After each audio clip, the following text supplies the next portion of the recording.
आइए प्यारे, आप सभी का गुरुकुल कोचिंग सेंटर एचएस में हार्दिक स्वागत एवं अभिनंदन है। आज हम इस वीडियो में क्रिया से संबंधित 20 वैकल्पिक प्रश्नों को देखने और पढ़ने वाले हैं, जो सभी परीक्षाओं के लिए बहुत महत्वपूर्ण साबित होंगे। इस प्रकार से हम वीडियो को प्रारंभ करते हैं। इस वीडियो का पहला प्रश्न आपके समक्ष प्रस्तुत है। जिस शब्द से किसी कार्य के करने या होने का बोध होता है उसे क्या कहते हैं? तो इसका 4 ऑप्शन दिया हुआ है: संज्ञा, सर्वनाम, क्रिया और विशेषण। तो क्रिया की परिभाषा क्या होती है कि जिस किसी शब्द से किसी कार्य के करने या होने का बोध होता है वही क्रिया कहलाती है। तो इस प्रकार प्रश्न से ही पता चल गया कि इसका सही विकल्प क्या होगा। तो इस प्रश्न का सही विकल्प सी क्रिया होगी। अगला प्रश्न देखिए, मूल रूप को क्या कहा जाता है? क्रिया कहते हैं, धातु कहते हैं, कर्म कहते हैं या विशेषण कहते हैं? तो इस प्रश्न का राइट आंसर होगा क्रिया के मूल रूप को धातु कहा जाता है। इसीलिए प्रश्न 2 का उचित विकल्प बी धातु होगा और इसी में टिक लगेगा। अगला प्रश्न, कर्म के आधार पर क्रिया के कितने भेद होते हैं? ऑप्शन दिया गया है आपके सामने 3, 4, 2, 5।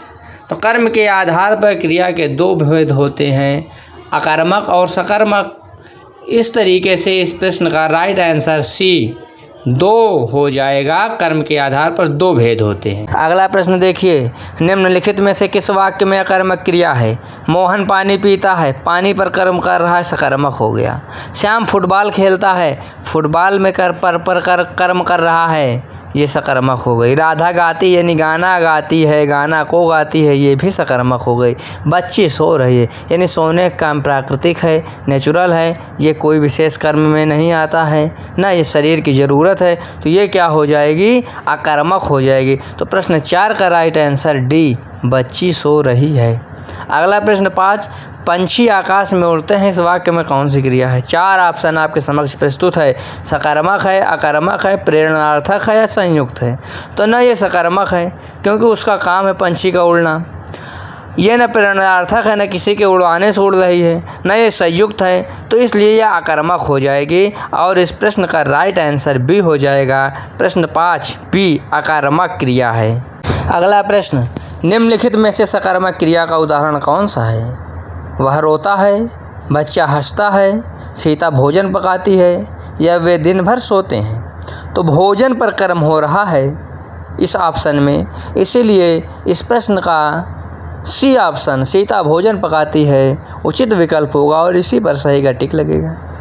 अगला प्रश्न, जिस क्रिया का फल कर्म पर न पढ़कर कर्ता पर पड़ता है उसे क्या कहते हैं? यानी कर्म पर ना पढ़े और कर्ता पर पढ़े तो सकर्मक क्रिया कहेंगे, द्विकर्मक क्रिया कहेंगे, प्रेरणार्थक क्रिया कहेंगे, अकर्मक क्रिया कहेंगे?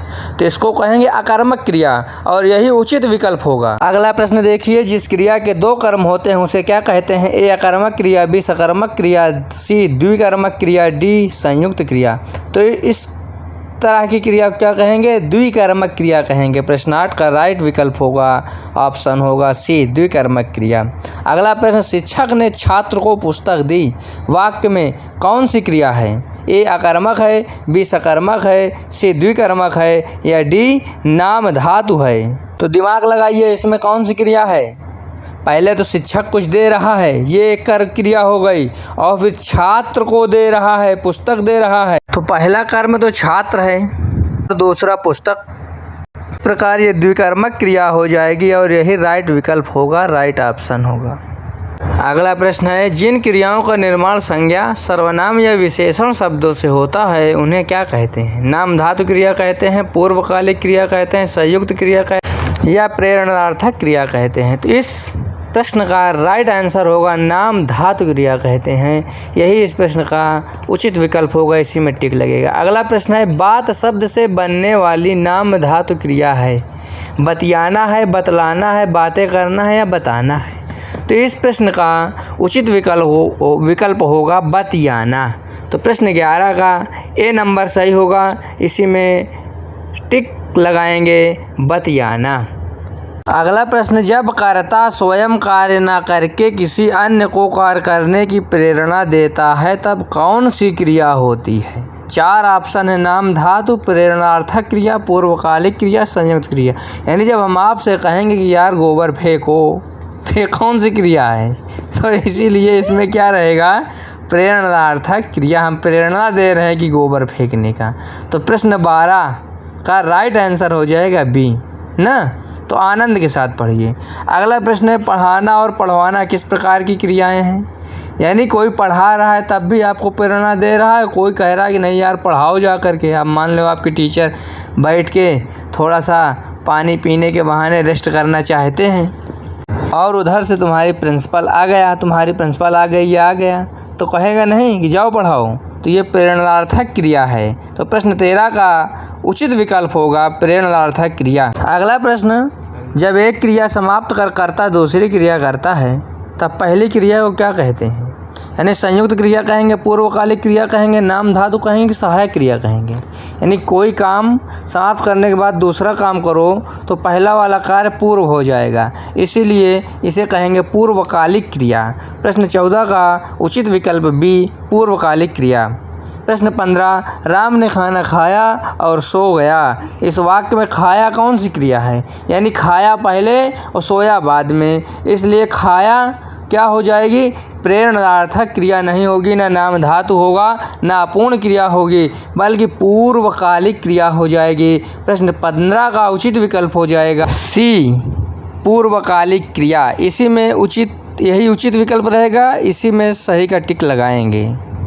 अगला प्रश्न है, 2 या 2 से अधिक धातुओं के मेल से बनी क्रिया को क्या कहते हैं? ए प्रेरणार्थक क्रिया, बी संयुक्त क्रिया, सी पूर्वकालिक क्रिया या डी सामान्य क्रिया। तो 2 या 2 से अधिक धातुओं के मेल से बनी हुई क्रिया को संयुक्त क्रिया कहते हैं और बी इसका उचित विकल्प होगा। अगला प्रश्न, वह खा रहा है, इस वाक्य में है क्या है? मुख्य क्रिया है कि सहायक क्रिया है कि पूर्वकालिक है कि नाम धातु है? तो इसका उचित विकल्प हो जाएगा सहायक क्रिया, और वह खा रहा है में है सहायक क्रिया है। प्रश्न 17 बी सहायक क्रिया उचित विकल्प हो जाएगा, इसी में टिक लगाएंगे, यही राइट आंसर होगा। अगला प्रश्न 18, चोर पुलिस को देखकर भाग गया। इस वाक्य में देखकर किस प्रकार की क्रिया है? यानी पहले देखा फिर भाग गया, इसलिए ये क्या हो जाएगी? पूर्वकालिक क्रिया हो जाएगी। ना प्रेरणार्थक होगी, ना नाम धातु होगा, ना संयुक्त होगा।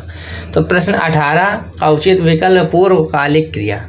अगला प्रश्न, निम्नलिखित में से किस विकल्प में प्रेरणार्थक क्रिया है?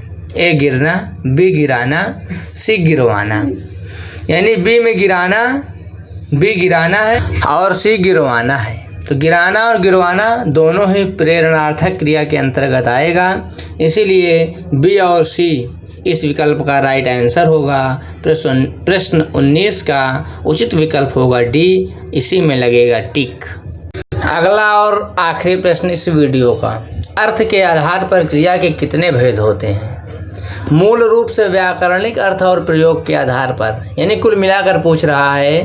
तो ऑप्शन दिया हुआ है 4, 6 होते हैं, 8 होते हैं, 4 होते हैं या 2 होते हैं। तो अर्थ के आधार पर क्रिया के कुल मिलाकर भेद होते हैं 8, इसी में लगेगा सही का टिक। आप सभी का बहुत बहुत धन्यवाद वीडियो में बने रहने का। आप सभी को नमस्कार है, शुभ प्रभात है, शुभ संध्या है, शुभ रात्रि है, और आपको बहुत बहुत ढेर सारा हमारा प्यार स्वीकार करना पड़ेगा। और आप सभी का बहुत बहुत धन्यवाद। आज की इस वीडियो में इतना ही। आप हमसे जुड़े रहिए। बहुत बहुत हार्दिक धन्यवाद।